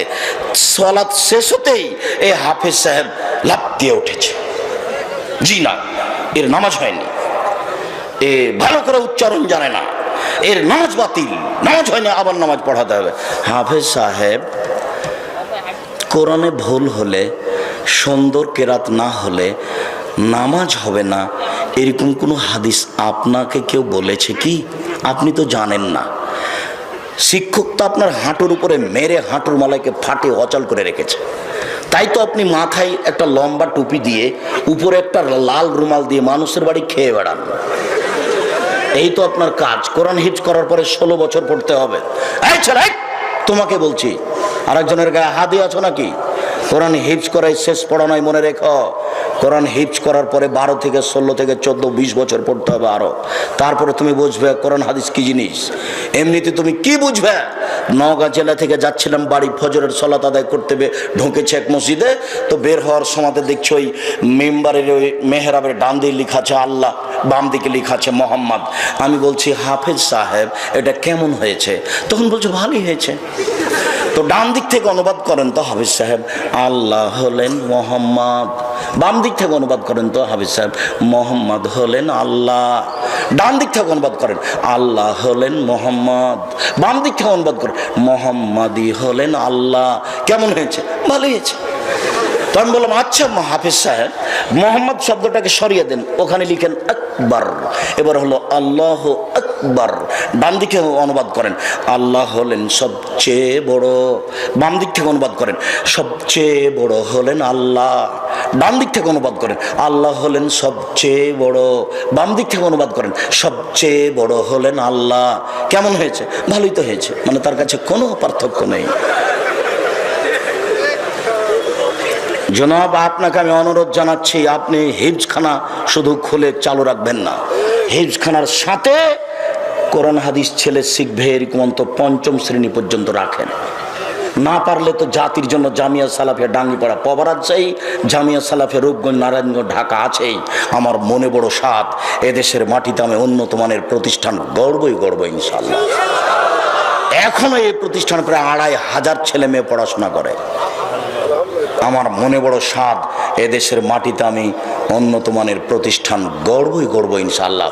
যেখানে ছেলেরা বাংলা, ইংরেজি, আরবি উন্নত মানের শিক্ষা অর্জন করে অন্যায়ের বিরুদ্ধে লড়বে মুখে কলমে মিডিয়ায়। আমার মনে বড় সাধ, আপনার কাছে আমি দোয়া চেয়েছি, অন্য কিছু চাইনি। ভুল আকীদা থেকে মানুষকে ফিরিয়ে নিয়ে আসতেই হবে যে কোনো মূল্যে। আপনি প্রাণপণে চেষ্টা করুন। উকবা বিন আমির রাদিয়াল্লাহু তাআলা আনহু বলেন, খারাজা রাসূলুল্লাহ সাল্লাল্লাহু আলাইহি সাল্লাম ওয়া নাহনু ফি সুফফা, আমরা আহলে সুফফাদের সাথে ছিলাম। আল্লাহর নবী বের হয়ে আসলেন, তখন আল্লাহর নবী এসে বললেন, আইয়ুবাহাদুকুম আই একদল বোথানাবিল আকিকে, তোমাদের কেউ পারবে কি বোথা পাহাড়ে সকালে সকালে যেতে, আকিক পাহাড়ে সকালে সকালে যেতে? ফা এতি বে কওমাইনে নাকাতাইনে, দুইটি উঁচু দামি উট নিয়ে চলে আসবে। বেগাইরে ইসমিনা কাতে রাহামিন, কোনো পাপ হবে না, মারামারি হবে না, যাবে পেয়ে যাবে। দিনাজপুর বড় মাঠে যাবে, কথার কথা। বুখারী মুসলিমের হাদিসে বড় মাঠ নেই, বুখারী মুসলিমের হাদিসে আছে আকিক বাজার, বোথা পাহাড়। কথার কথা বললাম, দিনাজপুর বড় মাঠে যাবে, দুইটি উট পেয়ে যাবে। দুইটি উট কেন? দিনাজপুরের সবচেয়ে দামি কি? লিচু। দিনাজপুর বড় মাঠে যাবে, 2 ট্রাক লিচু পেয়ে যাবে। কোনো কিছু করা লাগবে না, মারামারি নেই, সম্পর্ক ছিন্ন নেই, ছিনতাই নেই, এমনি পেয়ে যাবে। এটা তোমাদের কেউ চাই কি? হ্যাঁ, আমরা তো এটা সবাই চাই। তখন আল্লাহ রাসূল বলছেন, শোনো, আফালে একদু আহাদুকুম আলাল মসজিদ, তোমাদের কেউ সকালে সকালে মসজিদে যেতে পারবে কি? একরা আয়াতানে আইয়াল্লামা আয়াতানে, গিয়ে 2টি আয়াত পড়বে বা পড়াবে, খায়রুল লাহুম মিন নাকাতাইনে, তার জন্য 2টি উটের চেয়ে দামি। 3টি আয়াত তার জন্য 3টি উটের চেয়ে দামি। 4টি আয়াত তার জন্য 4টি উটের চেয়ে দামি। অমিনা আদাদাহিন্না মিনাল ইবালি, যত আয়াত তত উট, যত আয়াত তত উট। পারবে কি? বুখারী মুসলিম। ধরেন একটা উটের দাম এখন 1.5 লক্ষ, 1 লক্ষ টাকা। এই উটটা 1 লক্ষ টাকা দান করা যতটুকু, 1 আয়াত পড়া ততটুকু। হাদিস বুখারী মুসলিম। আবু হুরায়রা রাদিয়াল্লাহু তাআলা আনহু বলেন, রাসূল সাল্লাল্লাহু আলাইহি সাল্লাম বলেছেন, ইউকালু লিসাহিবিল কোরআন, যারা দুনিয়াতে কোরআন মাজিদ পড়ে তাদেরকে বিচারের মাঠে বলা হবে, ইকরা ওয়ার্তাকে, পড়ো আর জান্নাতের উপর তালার দিকে যাও। পড়ো আর জান্নাতের উপর তালার দিকে যাও। রাত্তিল কামা তুরাত্তিল ফিদ দুনিয়া, সুন্দর করে পড়ো আর চড়তে থাকো, সুন্দর করে পড়ো, উপরে উঠতে থাকো। ইন্না মানজিলাকা আখির আয়াতিন তাকরাউহা, পড়তে যেটা তোমার শেষ আয়াত হবে সেটাই তোমার থাকার জায়গা। পড়তে যেটা তোমার শেষ আয়াত হবে সেটাই হলো তোমার থাকার জায়গা। এ কথা মুহাম্মদ সাল্লাল্লাহু আলাইহি সাল্লাম বলেন। সম্মানিত দিনী ভাই বোন, রাসূল সাল্লাল্লাহু আলাইহি সাল্লাম বলেন, ইকরাউল কোরআনা ফাইন্নাহু শাফিউন ইয়াউমাল কিয়ামা, তোমরা কোরআন মাজিদ পড়ো, বিচারের মাঠে কোরআন মাজিদ তোমাদের পক্ষে কথা বলবে। রাসূল সাল্লাল্লাহু আলাইহি সাল্লাম বলেন, ইউতা ইয়াউমাল কিয়ামা বিল কোরআনে ওয়াল্লাযিনা ইয়ামালুনা বিহি ওয়া ইয়াকরাউনা বিহি, বিচারের মাঠে কোরআন মাজিদকে নিয়ে আসা হবে, আর যে পড়ে তাকে নিয়ে আসা হবে। এক খেলে চেয়ে থাকবেন, নড়াচড়া করবেন না। এই ছেলে, তোমাকে বলছি, তুমি কারো গায়ে হাত দিয়ে বসে থাকো না, একবারে প্রস্তুত, রেডি, পাখি যেন মনে করে তুমি পাথর। এইভাবে এক খেলে চেয়ে থাকবা। বিচারের মাঠে আল্লাহ কোরআন মাজিদকে নিয়ে আসবেন আর আপনাকে নিয়ে আসবেন। সূরাতুল বাকারা আল ইমরান, সবার আগে আসবে সূরা বাকারা, সূরা আল ইমরান। সবার আগে আসবে সূরা বাকারা, সূরা আল ইমরান। সবার আগে আসবে সূরা বাকারা, সূরা আল ইমরান। তাহাজ্জানা লিআসাবিহিমা, দুইজনের পক্ষে আল্লাহর সাথে তর্ক ঝগড়া লাগিয়ে দিবে, তুমুল তর্ক। আল্লাহ বলবেন না, এ পাপী জাহান্নামে যাবে। সূরা বাকারা সূরা আল ইমরান বলবে জি না, কখনো হতে পারে না, এদেরকে আগে জান্নাতে দিতে হবে, তারপরে কোনো কথা। তার নাম তর্ক, তার নাম ঝগড়া, তুমুল তর্ক লাগিয়ে দিবে। সূরা বাকারা আর সূরা আল ইমরান আপনার পক্ষে হয়ে। উমামা বাহেলি রাদিয়াল্লাহু তাআলা আনহু বলেন, রাসূল সাল্লাল্লাহু আলাইহি সাল্লাম বললেন, ইকরাউজ যাহরাওয়াইনে, তোমরা উজ্জ্বল দুটি সূরা পড়ো, তোমরা উজ্জ্বল দুটি সূরা পড়ো, সূরাতুল বাকারা আর সূরাত আল ইমরান। সূরা বাকারা পড়ো, সূরা আল ইমরান পড়ো। ইয়াতিয়ানি ইয়াউমাল কিয়ামা কান্নাহুমা গায়াতানে কান্নাহুমা গামামাতানে কান্নাহুমা ফিরকানে মিন তাইরিন সাফিন। সূরা দুটি আসবে যেন দুটি মেঘখণ্ড, সূরা দুটি আসবে যেন দুটি সামেয়ানা। সামেয়ানা বুঝেন তো? সূরা দুটি আসবে যেন সূরা দুটি পাখির ঝাঁক যারা ডানা মেলে আছে। সূরা দুটি আসবে যেন দুটি মেঘখণ্ড, সূরা দুটি আসবে যেন দুটি সামেয়ানা, সূরা দুটি আসবে যেন তারা পাখির ঝাঁক। তাহার জানে লাসাবেহিমা, তুমুল তর্ক লাগিয়ে দিবে যারা পড়েছে তাদের পক্ষে হয়ে। এরপরের কথাটুকু শোনেন তো, রাসূল সাল্লাল্লাহু আলাইহি সাল্লাম বলেন, শুনো, ইন্না সূরাতুল বাকারা, তবে সূরা বাকারার বিশেষত্ব, বিশেষ কথা, জরুরি কথা, ইন্না আখজাহা বারাকা, সূরা বাকারা যে পড়বে তার বাড়িতে বরকত নাজেল হবে। অতারাকাহা খাসারা হাসারা, কেউ যদি সূরা বাকারা না পড়ে তাহলে তার বাড়িতে অশান্তি, অবিরাজ, অন্যায়, দুঃখ, ব্যথা, আফসোস, বেদনা সব নেমে আসবে। অলস ব্যক্তিরা সূরা বাকারা পড়তে পারে না, অলস ব্যক্তিরা সূরা বাকারা পড়তে পারে না, অলস ব্যক্তিরা সূরা বাকারা পড়তে পারে না। সূরা বাকারা, সম্মানিত দিনী ভাই বোন, খণ্ডকালীন সূরা বাকারা, সূরা আল ইমরান। আবু হুরায়রা রাদিয়াল্লাহু তাআলা আনহু বলেন যে আল্লাহর নবী আমাকে ফিতরার সম্পদ, চাউল, গম এগুলো দেখাশোনা করতে বললেন। আবু হুরায়রা, জি তুমি এই যাকাতুল ফিতরা পাহারা দাও তো। আবু হুরায়রা, আচ্ছা ঠিক আছে আল্লাহ নবী দিচ্ছি। রাতে চোর আসলো, ব্যাগের জিনিসগুলো ভরতে লাগলো, আমি চোরকে ধরে নিলাম। তখন চোর বলছে, আমি গরিব মানুষ, আমি গরিব মানুষ, আমাকে দয়া করে ছেড়ে দেন, আমার অনেক ছেলে মেয়ে আছে। আমার অন্তরে দয়া হলো, আমি ছেড়ে দিলাম। সকালে রাসূলের সাথে দেখা, আল্লাহ রাসূল বলেন, আবু হুরায়রা, জি চোরের সাথে কি করেছ? আল্লাহ রাসূল, ও বলছে যে আমি গরিব মানুষ, আমার ছেলে মেয়ে আছে, আমি ছেড়ে দিয়েছি।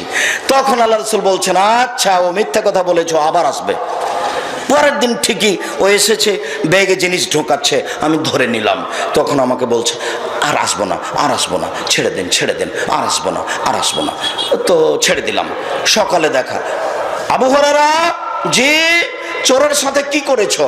আল্লাহ রাসূল, ও বলছে যে আমি আর আসবো না, আমি আর আসবো না, আমি তাকে ছেড়ে দিয়েছি। কেউ যদি আপনার সাথে এরকম কথা বলে, ভুল স্বীকার করে, তাহলে আপনি তাকে ছেড়ে দিবেন। ভুল স্বীকারের পরে তার বিচার করতে যায়েন না। তখন আল্লাহ রাসূল বলছেন, দেখো ও মিথ্যা কথা বলেছে, ও আবার আসবে। পরের দিন দেখি ঠিকই ও এসেছে, ব্যাগে জিনিস ঢোকাচ্ছে, আমি ধরে নিলাম।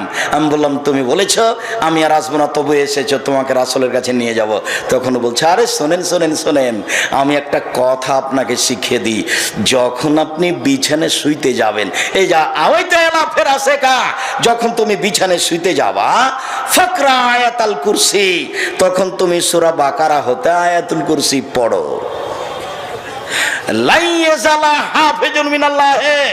আল্লাহর পক্ষ থেকে সকাল পর্যন্ত একজন রক্ষক থাকবে।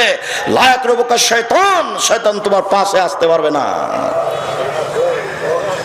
তুমি আয়াতুল কুরসি পড়ো, সূরা বাকারার খণ্ডকালীন আয়াত, সূরা বাকারার আয়াতুল কুরসি পড়ো, রাতে পড়ে ঘুমিয়ে যাও, শয়তান তোমার নিকটে আসতে পারবে না। সকালে, আবু হুরায়রা, জি চোরের সাথে কি আচরণ করেছো? আল্লাহর নবী চোর এগুলো এগুলো বলল। ওহো, আরে চোর ঠিকই বলেছে, তবে ও নিজে মিথ্যুক, ও তো শয়তান, ও তো শয়তান। হাদিস বুখারী মুসলিম। আব্দুল্লাহ ইবনে মাসউদ রাদিয়াল্লাহু তাআলা আনহু বলেন, রাসূলের জন্য বিশেষ দোয়া পড়তে হবে। আল্লাহ নবী বলছেন তোমরা তোমাদের বাড়িকে কবরস্থান করো না। শোনো, মান কারা আয়াতাইন মিন আখির সূরাতিল বাকারা ইয়ানফিরু শায়তান মিনাল বাইতে, যেই বাড়িতে সূরা বাকারার শেষ দুই আয়াত পড়া হবে সেই বাড়িতে শয়তান থাকে না। যেই বাড়িতে সূরা বাকারার শেষ দুই আয়াত পড়া হয় সেই বাড়িতে শয়তান থাকে না, সেই বাড়ি থেকে শয়তান চলে যায়। অফিরেও আয়াতিন, অন্য এক বর্ণনায় এসেছে যেই ঘরে রাতে সূরা বাকারা পড়া হয় সেই ঘরে শয়তান থাকে না, যেই বাড়িতে সূরা বাকারা পড়া হয় সেই বাড়িতে শয়তান থাকে না। আব্দুল্লাহ ইবনে মাসউদ রাদিয়াল্লাহু তাআলা আনহু বলেন রাসূল সাল্লাল্লাহু আলাইহি সাল্লাম বলেছেন আল আয়াতান মিন আখির সূরাতিল বাকারা মান কারা লালাতান কাফাতাহু, কেউ যদি সূরা বাকারার শেষ দুই আয়াত রাতে পড়ে তাহলে যে কোনো সমস্যার জন্য যথেষ্ট হবে। শয়তান তার নিকটে আসবে না, যে কোনো সমস্যা তাকে ধরবে না, বোবা তাকে ধরবে না, কোনো সমস্যা রাতে হবে না যদি সূরা বাকারার শেষ দুই আয়াত ও রাতে পড়ে। একটু এক খেলে চেয়ে থাকেন তো, দেখেন তো ইবনে আব্বাস রাদিয়াল্লাহু তাআলা কি বলেন। ইবনে আব্বাস রাদিয়াল্লাহু তাআলা আনহু বলেন একদা আল্লাহর নবীর পাশে জিবরাইল বসেছিলেন। জিবরাইল আল্লাহর নবীর পাশে বসে আছেন।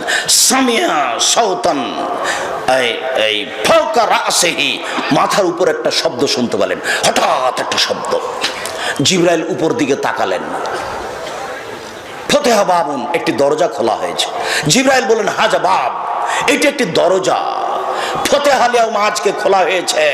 লাম ইফতাকাত, আজকের পূর্বে কোনোদিন খোলা হয়নি। নাজালা মিনহুন মালাকুন, এই দরজাতে একজন ফেরেশতা নেমে আসলেন। লাম ইয়ানজাল কাত্ত মিন কাবল, এর পূর্বে কোনোদিন এই ফেরেশতা এই দরজাতে নেমে আসেননি। জিবরাইল ওখানে আছেন, মুহাম্মদ সাল্লাল্লাহু আলাইহি সাল্লাম এখানে আছেন, ইবনে আব্বাস এখানে আছেন।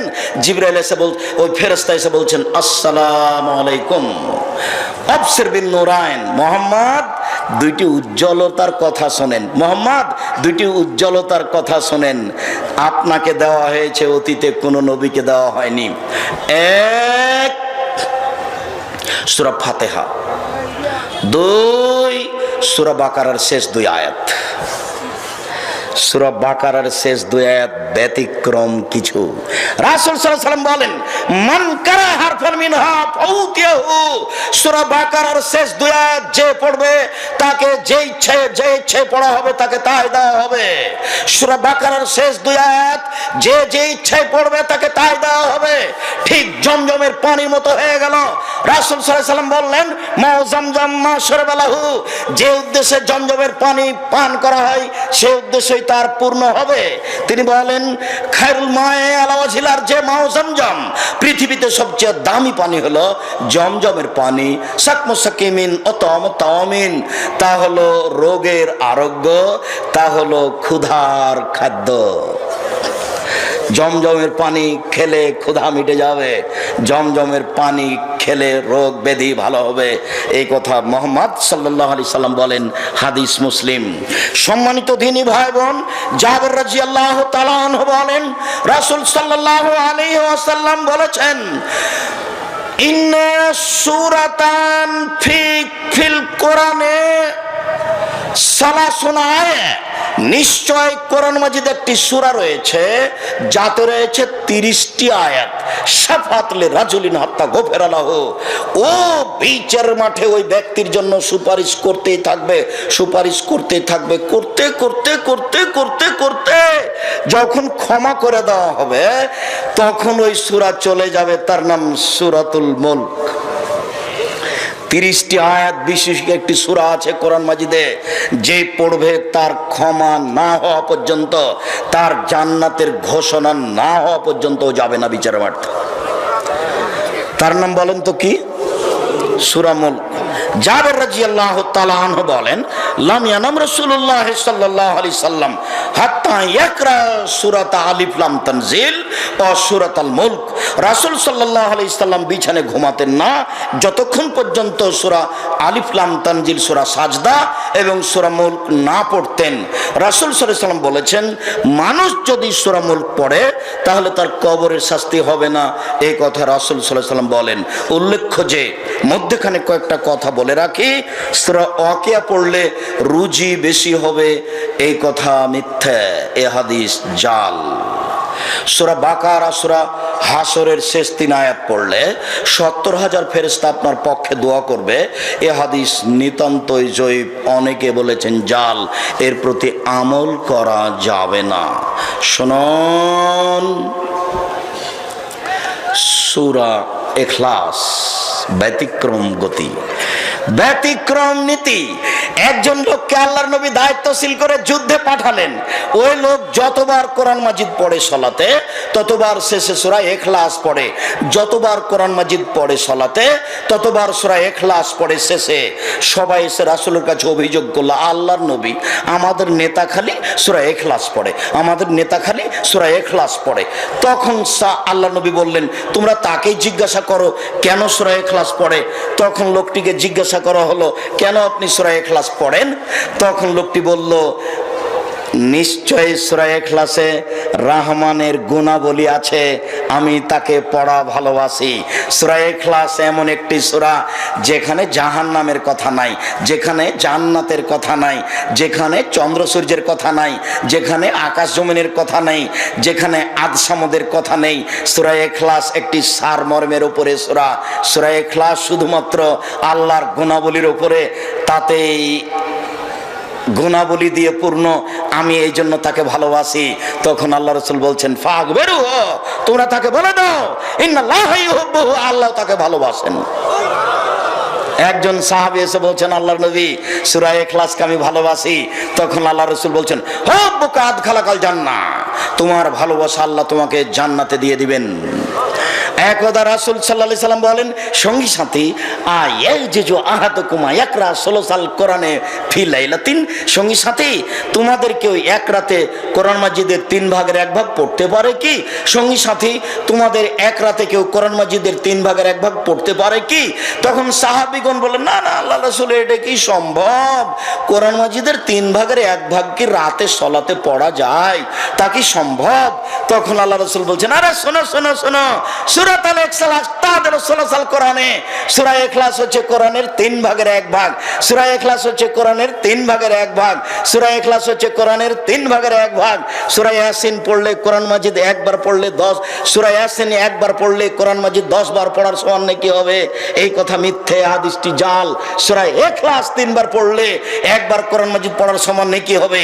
নেকি খালি লুটে নেন, ব্যাগ ভর্তি করে নেন, 3 বার সমান একবার, 3 বার সমান একবার, 3 বার সমান একবার। হাদিস সহিহ, বুখারী মুসলিমের হাদিস। নেকি লুটে ব্যাগ ভর্তি করে নেন, আল্লাহর রহমতের কোনো অভাব নেই।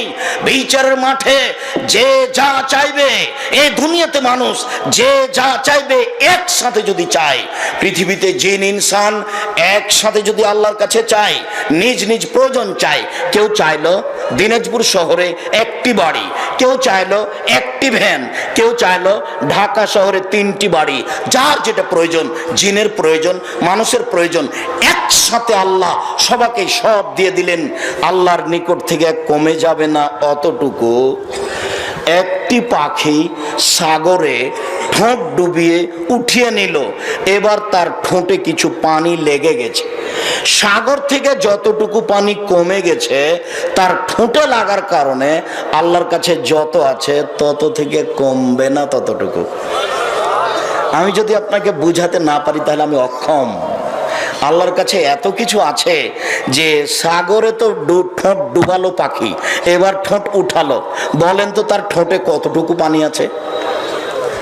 সাগর থেকে যতটুকু কমে গেছে ঠোঁটে লেগে, আল্লাহর কাছে যত আছে তত থেকে অতটুকু কমবে না।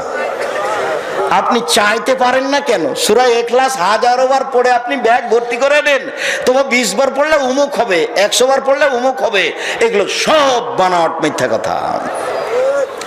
আপনি পড়েন আপনার গতি মতো, 3 বার পড়লে 1 বার কোরআন মাজিদ, 3 বার পড়লে 1 বার। আয়েশা রাদিয়াল্লাহু তাআলা আনহা বলেন, রাসূল সাল্লাল্লাহু আলাইহি সাল্লামে যাওয়া ফেরা সেই, এবার সূরা ইখলাস, সূরা ফালাক, সূরা নাস, যখন আল্লাহ রাসূল বিছানায় শুইতে যেতেন, আমার দিকে লক্ষ্য করেন তো ভুল হয় না যেন, ফাজামা কাফাইহে, তিনি তার 2 হাতকে জমা করে নিতেন, নাফাখা ফিহিমা, 2 হাতে থুথু মারতেন, ইয়াকরাউ ফিহিমা, এই 2 হাতের উপরে পড়তেন সূরা ইখলাস, সূরা ফালাক, সূরা নাস, ওয়া ইয়ামসাহু বিহিমা আলা রাসি ওয়াজহি, তারপর হাত দুটি দিয়ে মাথা হতে মুখমণ্ডলকে স্পর্শ করা শুরু করতেন। আকবালা বিন জাসাদিহি, শরীরের সামনের দিক হতে মাস্তাতা, যতদূর পর্যন্ত সম্ভব এভাবে তিনি মুছে নিতেন। এফালু যালিকা সালাসা মারাতিন, এভাবে তিনি 3 বার করতেন। ভুল হয় না যেন, আজ থেকে চালু করতে হবে, আপনার জন্য এসেছি। 19-20 হয় না যেন। আজ থেকে যখনই শুইতে যাবেন তখনই হাত দুটি এভাবে জমা করে সূরা ইখলাস, সূরা ফালাক, সূরা নাস, সূরা ইখলাস, সূরা ফালাক, সূরা নাস, সূরা ইখলাস, সূরা ফালাক, সূরা নাস, এভাবে করবেন। ডান কাতে শুয়ে যাবেন। আল্লাহুম্মা আসলামতু নাফসি ইলাইকা ওয়াজজাহতু ওয়াজহি ইলাইকা ওয়া ফাওয়াজতু আমরি ইলাইকা ওয়ালজাতু জাহরি ইলাইকা রাগবাতান রাহাবাতান ইলাইকা লা মালজা ওয়ালা মানজা মিনকা ইল্লা ইলাইকা আমানতু বিকিতাবিকা আল্লাযী আনজালতা ওয়া নাবিয়্যিকা আল্লাযী আরসালতা। এটা হলো বিছানায় শোয়ার দোয়া। আব্দুর রাজ্জাক সাহেব করেছেন কি? এত বড় দোয়া তো আমরা করে নিচ্ছি। আমরা পড়ি আল্লাহুম্মা বিসমিকা আমুতু ওয়া আহইয়া, ওটা ঠিক আছে, ওটাও বুখারী মুসলিম। তবে রাসূল সাল্লাল্লাহু আলাইহি ওয়াসাল্লাম নিয়মিত এই দোয়া পড়তেন ডান কাতে শুয়ে। পড়ার আগে এগুলো পড়ে নিতেন। শোয়ার আগে ওই সময়তে তিনি সূরা সাজদা, সূরা মুলক পড়ে নিতেন। সম্মানিত দিনী ভাই বোন, সূরা ইখলাস, সূরা ফালাক, সূরা নাস। উকবা ইবনে আমির বলছেন, একদা আল্লাহর নবীকে আমরা খুঁজতে বের হলাম। খুব অন্ধকার রাত, খুব বাতাস, কিছু দেখা যায় না। কোথায় কোথায় কোথায় কোথায় কোথায় পেয়ে গেলাম এক জায়গায়। তখন দেখছি আল্লাহ রাসূল বলছেন, ইকরা, উকবা পড়ো। আমি বললাম, মা আকরা, কি পড়বো? তখন বলছে, ইকরা, পড়ো। মা আকরা, কি পড়বো? আরে পড়ো সূরা ইখলাস, সূরা ফালাক, সূরা নাস। ইয়াকফিকা মিন কুল্লি শাইইন, যে কোনো সমস্যার জন্য বেঁচে যাওয়া, যে কোনো সমস্যা থেকে বেঁচে যাওয়া, ভয়, বিপদ, ঝামেলা, টেনশন, চিন্তা, সব থেকে বেঁচে যাওয়া। সকালে পড়ো 3 বার, বিকালে পড়ো 3 বার। সকালে পড়ো 3 বার, বিকালে পড়ো 3 বার। যখন সকাল করবে তখন সূরা ইখলাস, ফালাক, নাস 3 বার। যখন বিকাল করবে তখন ইখলাস, ফালাক, নাস 3 বার। উকবা ইবনে আমির রাদিয়াল্লাহু তাআলা আনহু বলেন, একদা আমি আল্লাহ রাসূলের সাথে হাঁটছিলাম। হাঁটতে হাঁটতে হঠাৎ আসলো খুব বাতাস, অন্ধকার রাত, কিছু দেখা যায় না। তখন দেখছি আল্লাহ রাসূল পড়ছেন সূরা ফালাক আর সূরা নাস। আল্লাহ রাসূল পড়ছেন সূরা ফালাক আর সূরা নাস, আর আমাকে বলছে, উকবা শোনো শোনো শোনো, তুমি পড়ো। পৃথিবীতে সূরা ফালাক আর নাস পড়ে যত বিপদ থেকে বাঁচবে, পৃথিবীর কোনো কিছু পড়ে তত বিপদ থেকে বাঁচবে না। সূরা বাকারা পড়ে অত সুবিধা হবে না বিপদ থেকে, ফালাক নাস পড়লে যত সুবিধা হবে। সম্মানিত দিনী ভাই বোন, যে কোনো সমস্যার জন্য সূরা ফালাক নাস পড়বেন। আমরা আলোচনার শেষে এসে বলছি, বিশেষভাবে ইখলাস, ফালাক, নাস পড়ুন, বিশেষভাবে সূরা বাকারার শেষ 2 আয়াত পড়ুন। আর জামিয়া সালাফিয়া ডাঙ্গিপাড়া পাওয়া রাজশাহী, জামিয়া সালাফিয়া রূপগঞ্জ নারায়ণগঞ্জ ঢাকার জন্য দোয়া করুন। জামিয়া সালাফিয়া রূপগঞ্জ নারায়ণগঞ্জে সম্মেলন হচ্ছে 13-14 ফেব্রুয়ারি, আর এটা ডাঙ্গিপাড়ায়, আর রূপগঞ্জে হচ্ছে মার্চের 5-6। আপনারা স্টেজ থেকে নিয়ে যাবেন সব বইগুলি। বিশেষভাবে মাসিক আল ইতিসাম পত্রিকা 20 টাকা মূল্য, জামিয়া সালাফিয়ার মুখপাত্র পত্রিকা মাসিক আল ইতিসাম পত্রিকা, কেউ আপনারা ছেড়ে যাবেন না। মাসিক আল ইতিসাম পত্রিকা। এছাড়াও আব্দুল্লাহর বইটি আছে মিন্নাতুল বারি, এদেশে বুখারীর ব্যতিক্রম ব্যাখ্যা মিন্নাতুল বারি, বাংলা ভাষায় সর্বপ্রথম ব্যতিক্রম ব্যাখ্যা মিন্নাতুল বারি।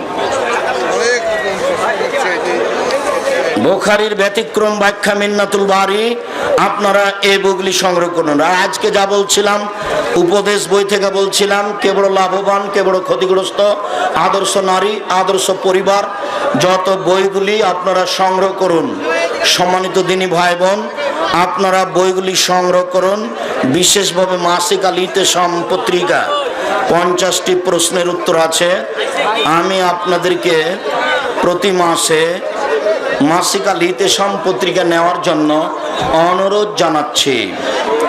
সম্মানিত দিনী ভাই বোন, আমার মনে বড় সাধ এদেশের মাটিতে একটি উন্নত মানের পত্রিকা বের করা, যেটা হচ্ছে মাসিক আল ইতিসাম পত্রিকা।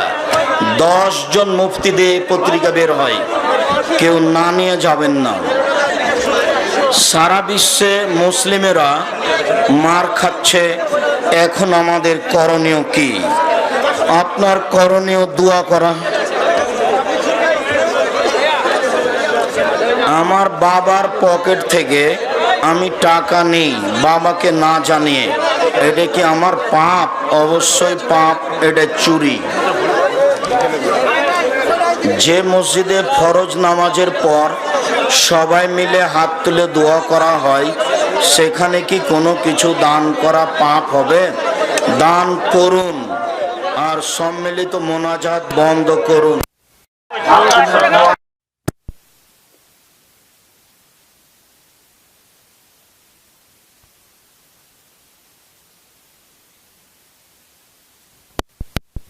বন্টনে ঘর বাড়ি আসবাবপত্র ব্যবহারের গাড়ি বন্টনের অন্তর্ভুক্ত হবে কি? এগুলো না করাই ভালো। বোনেরা সেগুলো ছেড়ে দিবে ভাইদেরকে। আসসালামু আলাইকুম। মেহেরবানি করে একটা ফায়সালা দিবেন। রেকর্ডকৃত কবরস্থানে মসজিদের নির্মাণ করা যাবে কি? মানে রেজিস্ট্রি করা কবরস্থানে মসজিদ নির্মাণ করা যাবে না। মসজিদ করে থাকলে ভেঙে দিতে হবে। জনাব আসসালামু আলাইকুম। একই দাগের মাটিতে বা জমিতে আগে কবরস্থান পরে মসজিদ হয়েছে। যদি কবরস্থান ভিন্ন হয় আর মসজিদ ভিন্ন হয় তো কোনো সমস্যা নেই, একই জমিতে হোক একই দাগে হোক। তবে কবরস্থানের নামে রেজিস্ট্রি হয়ে গেছে, তখন আর মসজিদ হবে না। এই ছেলে,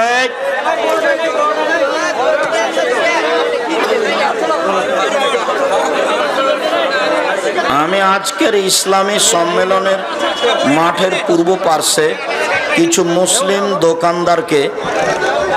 দোকানদারকে মৃত বিক্রয় শুনেছি। আব্দুর রাজ্জাক বিন ইউসুফ আহলে হাদিস সংগঠন করা যাবে কি? সংগঠন করলে সংকীর্ণতা ভিতরে ঢোকে, যার প্রমাণ তুমি নিজেই। বিবেচনা তোমাকে দিয়ে করো। আপনারা ঐক্যবদ্ধ হন না কেন? হওয়ার জন্য চেষ্টা করছি। আপনারা অমুসলিমদের দাওয়াত দেন না কেন? অমুসলিমদের দাওয়াত দিই আমরা। অনেক লোক আমার হাতে মুসলমান হয়েছে। আমাদের পরিচয় কি? আমাদের পরিচয় মুসলিম। সাদা দাড়ি কি মেহেদি দিয়ে লাল করতে হয়? জি, সাদা দাড়ি মেহেদি দিয়ে লাল করতে হবে। ওয়াক্ত নামাজে ফরজ সুন্নাত নফল বেতের সবগুলোতেই কি সানা পড়তে হবে? সবগুলোতেই সানা পড়া ভালো। কসর নামাজের দূরত্ব কত দূর? কসর সলাতের জন্য কোনো দূরত্ব নেই। যখন সফরে বের হবে তখনই কসর পড়বে। আপনাদের একটা কথা বলা থাকছে, কেউ মাসিক আল ইতেসাম পত্রিকা ছেড়ে যাবেন না। 20 টাকা মূল্যের মাসিক আল ইতেসাম পত্রিকা, 50টা প্রশ্নের উত্তর আছে। 10 জন মুফতি দিয়ে ফতোয়া লেখা হয়। কাজে এইটি খেয়াল করবেন। বর্তমানের বাজারে বিক্রিত মেহেদি পরা যাবে কি? যাবে। মহিলারা কি কবর জিয়ারত করতে পারবে? পারবে, তবে কান্নাকাটি করে, যার কারণে না যাওয়াই ভালো। আমার স্বামী মারা গিয়েছে, আমি কি প্রতিদিন কবরের পাশে যেতে পারবো? প্রতিদিন যায়েন না, মাঝে মধ্যে যাবেন। মহিলারা কি ফরজ নামাজের পূর্বে একামত দিবে? জি, মহিলারা যে কোনো ফরজ সালাত আদায় করলে একামত দিয়েই করবে। একামত হলো জিকির। জি, আপনার প্রশ্নগুলি সুন্দর ছিল। হঠাৎ পেঁয়াজ 250 টাকা এবং লবণ 100 টাকা কেজি, এটা কোন পাপের কারণে? এটা পাপের কারণেই হয়েছে।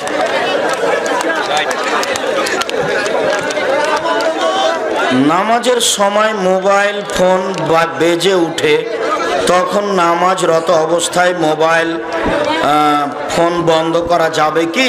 জি যাবে। প্রমাণ, সলাতের সময় আল্লাহর নবী হাসান হোসাইনকে কোলে নিতেন, নামিয়ে দিতেন। খাওয়ার সময় সালাম দেওয়া যাবে কি? জরুরিভাবে দিতে হবে, সালাম দেওয়া যাবে না, এটা কুসংস্কার।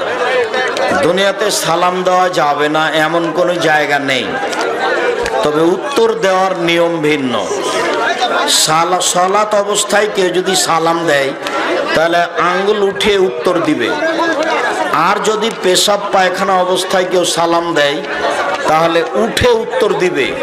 পেশাব পায়খানার সময় সালাম দেওয়া যায়, উত্তর দেওয়া যায় না। 1971 সাল থেকে অদ্যাবধি সরকার আল্লাহর আইন পরিবর্তন করে নতুন আইন তৈরি করে প্রয়োগ করছে। ইসলামে এটি কি পাপ হিসাবে গণ্য হবে? যারা করছে মানছে সবাই পাপী। আমিন নিয়ে ব্যঙ্গ, বুকে হাত বাঁধা নিয়ে ব্যঙ্গ, সৌদি আরব সম্পর্কে কুরুচিপূর্ণ কথা বলেছেন। এতে কি ঈমান ভঙ্গের 10টি কারণের মধ্যে কোনো একটি পড়বে? এগুলো যদি অস্বীকারমূলক বলে থাকে তাহলে ঈমান নেই, আর যদি সত্যি ব্যঙ্গ করে বলে থাকে তাহলে বড় পাপী। আবদ্ধ ঘরে কিংবা বাথরুমে উলঙ্গ হয়ে কি গোসল করা যাবে? জি যাবে। কেউ মারা গেলে কোন ধরনের প্রচার নিষিদ্ধ? মোবাইলে প্রচার করা যাবে, মাইকিং করা যাবে না, এটা হলো জাহেলিয়াত। জাহেলিয়াতের যুগে কেউ মারা গেলে ঢোলাই দেওয়া হতো, সেটাই হচ্ছে এখন। দিনাজপুর শহরের অমুক নিবাসী তার বাসভবনে রাত্রি 11টার সময় ইন্তেকাল করিয়েছেন। মরহুমের জানাজা সকাল 11টার সময় সম্পন্ন হইবে, আপনারা সবাই অংশগ্রহণ করুন। এভাবে চিৎকার করে বলা হচ্ছে জাহেলিয়াত। এটা নাজায়েজ, এটা হারাম। ছেলে সন্তান জন্ম হলে বা পরীক্ষায় ভালো রেজাল্ট করলে মিষ্টি বিতরণ চলবে কি? জি না। ফকিরকে দান করেন, ফকিরকে। কোরআন মাজিদে হুদুদ, কেসাস, জেহাদ মিলে প্রায় 800 আয়াত আছে, কিন্তু 1990 সাল থেকে আপনি শেখ আব্দুর রাজ্জাক অদ্যাবধি কোনো আলোচনাতে এ বিষয়ে কোনো আলোচনা করেন কি? কতবার করেছি। এই বোকা ছেলে, পুরুষ নারীর অবৈধ সম্পর্ক পড়ে দেখো, নেশাদার দ্রব্য 40 লাঠি পড়ে দেখো, তোমার মাথায় কি গোবর ঢুকে আছে নাকি? তুমি এই কলম ধরো কোন সাহসে? তোমাকে যে আমি বলেছি আমার উপরে রাগ করে কিছু বলো না, হলে তোমার ভুল হবে। তোমাকে একদিন না একদিন ক্ষমা চাইতেই হবে। আমি আমার স্বার্থে কোনোদিন কথা বলিনি। জঙ্গি বিরোধী বক্তব্য যদি তুমি তল্লাশি চালাও তাহলে আমার চেয়ে কঠোর ও কঠিন কেউ বক্তব্য দিতে পারেনি। আমি একজন ব্যক্তি 2005 সালে জঙ্গি বিরোধী কলম ধরেছি, বইয়ের নাম কে বড় লাভবান। ও একটা কথা ভুলে গেছি, শিক্ষা বনাম জাহেলিয়াত। ক্লাস 1 থেকে 10 পর্যন্ত লেখক লিখেছে কুকুরে টেলিফোন করে শ্রীগালকে, মানে কেউ মানুষ নয়, লেখকই জানে না লেখক কাকে বলে। কাজে এই বইটা পড়ে দেখুন, লেখককে নাকচ করা হয়েছে। শিক্ষা বনাম জাহেলিয়াত বইটি পড়ুন। কেন নির্যাতন কি তার প্রতিকার বইটি পড়ুন। সম অধিকার নয় মর্যাদা চাই বইটি পড়ুন। আব্দুল্লাহ এবং আব্দুল্লাহর আম্মার বইগুলি পড়ুন। ও আব্দুল্লাহর একটা বই আছে, আমরা হাদিস মানতে বাধ্য। দেখেন তো, কেউ কেউ বলছে যে কোরআন মানলেই চলবে, যার জন্য আব্দুল্লাহ বইটা লিখেছে আমরা হাদিস মানতে বাধ্য। আব্দুল্লাহর কলম খুব শক্তিশালী, মজবুত। আপনারা তার জন্য একটু দোয়া করবেন। আমার মনে বড় সাধ, আল্লাহ ওকে আলবানি ইমাম বুখারী করুক, এটা আমার মনে বড় সাধ। মিন্নাতুল বারি বুখারীর ব্যাখ্যা এদেশে ব্যতিক্রম। আরবি, ফার্সি, উর্দু ভাষায় এত উন্নত মানের কোনো বুখারীর ব্যাখ্যা বের হয়নি। মিন্নাতুল বারি 1924 সাল পর্যন্ত খেলাফত ধ্বংস হওয়ার পর থেকে এ পর্যন্ত খেলাফত নিয়ে কোনো আলোচনা আহলে হাদিসের নাই কেন? যেহেতু 30 বছরের শেষ, কাজে থাকবে না, এ কথাই ঠিক। তুমি ভুল বুঝেছ।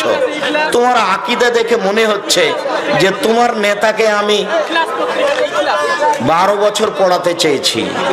মনে হচ্ছে তুমি দেখা করতে পারো, তোমার আকীদায় ত্রুটি আছে, তুমি ভুল বুঝেছ। অনেক মসজিদের মধ্যে লেখা থাকে যে মসজিদে দুনিয়াবি কথা বলা নিষেধ। এটাতে আপনার মতামত কি? ঠিকই আছে, দুনিয়াবি কথা বলতে প্রয়োজনীয় কথা তো বলতে পারে, অপ্রয়োজনীয় গল্প মজাক এগুলো না। যে ও পেশাবখানায় কি টুপি পরে যাওয়া যাবে? জি, কোনো সমস্যা নেই। পেশাব পায়খানা অবস্থায় মাথায় টুপি থাকলে কোনো সমস্যা নেই। যাক, শুকরিয়া আদায় করি। সর্বপ্রথম শুকরিয়া আদায় করি যারা ব্যবস্থাপনা করেছে, অনেক বড় ব্যবস্থা। তারপরে শুকরিয়া আদায় করি আপনাদের, উত্তরবঙ্গের বিভিন্ন জেলা থেকে এসে প্রোগ্রামটাকে সফল করেছেন। আমার মনে হয় কেন যে আপনারা জামিয়া সালাফিয়া ডাঙ্গিপাড়া পাওয়া রাজশাহী যান না? দেখেছেন কোনোদিন? এদেশে সবচেয়ে বড় মসজিদ, 90% জমির উপরে মসজিদ, 3000 মানুষ একসাথে সালাত আদায় করতে পারবে একতলায়। 1900 ছেলে মেয়ে পড়াশোনা করে, সবাই আবাসিক। 21 জন শিক্ষিকা, 42 জন শিক্ষক, দুই প্রতিষ্ঠান মিলে 115 জন শিক্ষক শিক্ষিকা। মাসিকাল ইতেম সাম সহ শিক্ষক শিক্ষিকার বেতন লাগে প্রায় 15 লক্ষ প্রতি মাসে।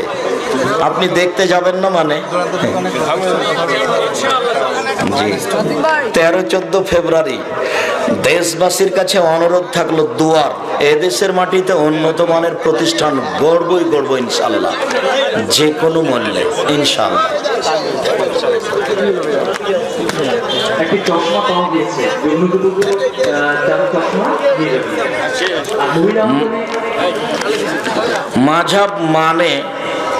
মাঝহাব মানা যাবে কি?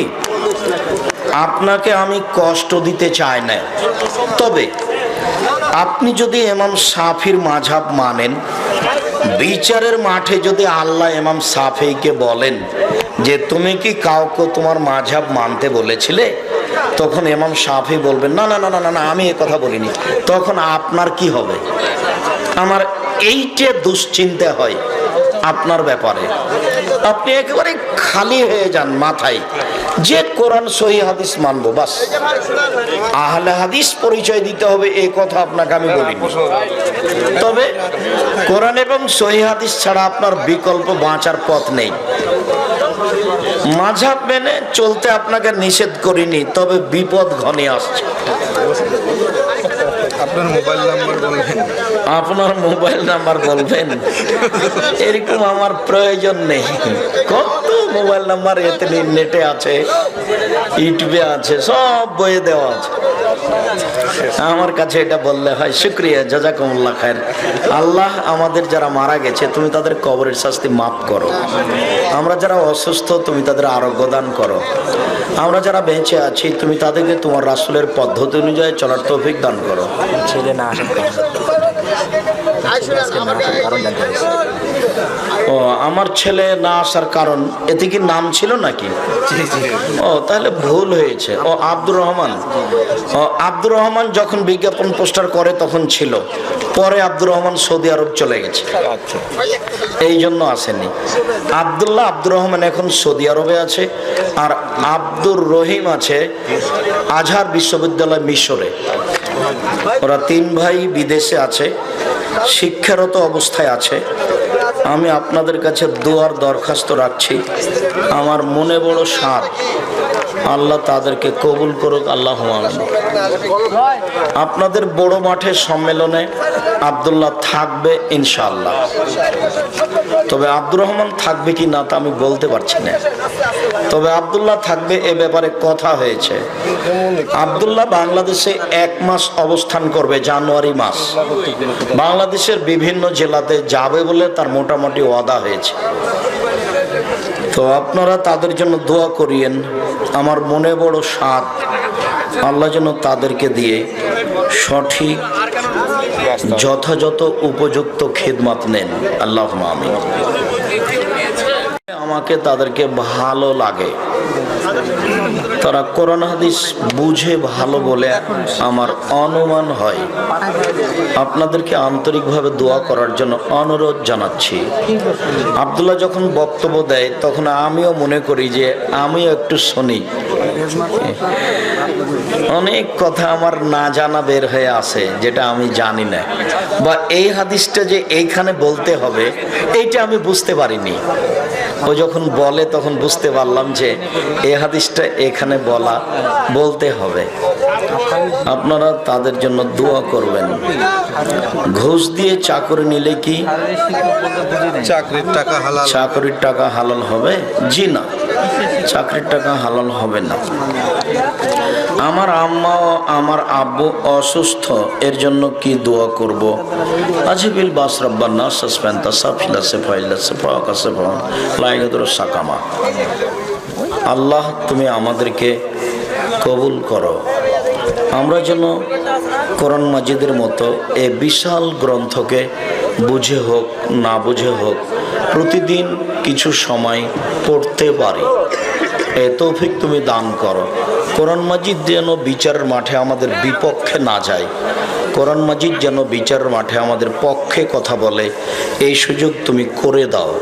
তোমার দরবারে এই জোরালো দাবি রেখে আজকের আলোচনা এখানেই শেষ করলাম। সুবহানাকা আল্লাহুম্মা ওয়া বিহামদিকা আশহাদু আল্লা ইলাহা ইল্লা আনতা আস্তাগফিরুকা ওয়া আতুবু ইলাইক। আসসালামু আলাইকুম ওয়া রাহমাতুল্লাহ।